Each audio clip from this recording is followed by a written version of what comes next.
anybody remember how long the voyage took to America? Avery? 40 or less days. When they had the bigger ships, 40 days, but before they had those, it could take up to how many months? Jamel? 5 to 6 months to come to America. That's a lot of people down there. Who drew all those people down in the steerage? Why did you draw so many people in there? Mariah? Because in a steerage you're cramped.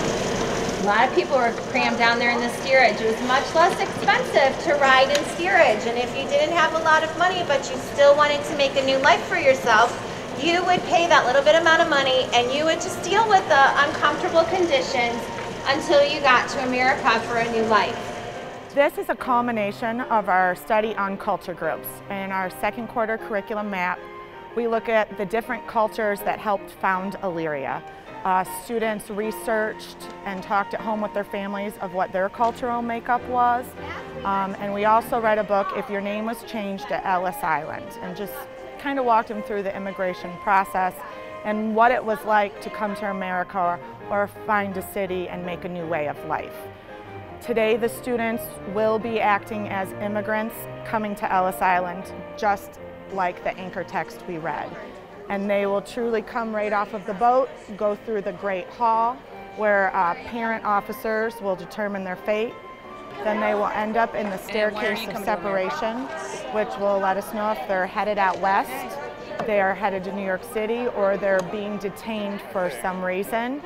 And then it will finish with Judge Passione determining their fate, whether they can stay here in America or they get deported back to the European country which they came from. If there were no bad storms or other problems, the trip usually took anywhere from 6 to 32 days. If you traveled first or second class, you would have a private cabin to sleep in, and food would be served in the dining room. But most immigrants traveled in the least expensive way, in steerage. The steerage area was below the deck on the lowest level of the ship. Several hundred passengers were cramped into steerage with no fresh air. They slept in narrow bunk beds, sometimes 3 high. Okay, the students created all of the backdrops. Each class was given 2 different areas of the Great Hall from the boats, both the first class section of the boat and the steerage, and then all the way through the Great Hall. So the children decided as a group what they were going to put on the background, and then they created all of it. All we had to do was make sure we had the gym and get some desks, and our wonderful custodian set up the risers for the staircase of separation to look like the 3-tiered staircase of separation, and really that was what was involved. We got our parents to help, and we have amazing parents that were absolutely willing to come in and help us out. The students created tickets similar to those immigrants used to get into Ellis Island.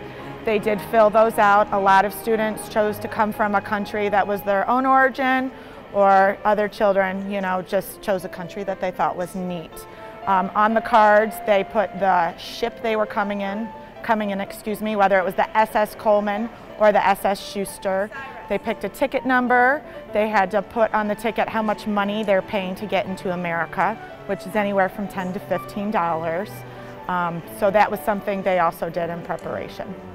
This is it's taking them through what's been lectured to them in the classroom. It's kinesthetic. Doing makes it stick more than just listening to it. And Ann and I are really trying to hit all the learning styles in our teaching this year and reach a broader range of learners.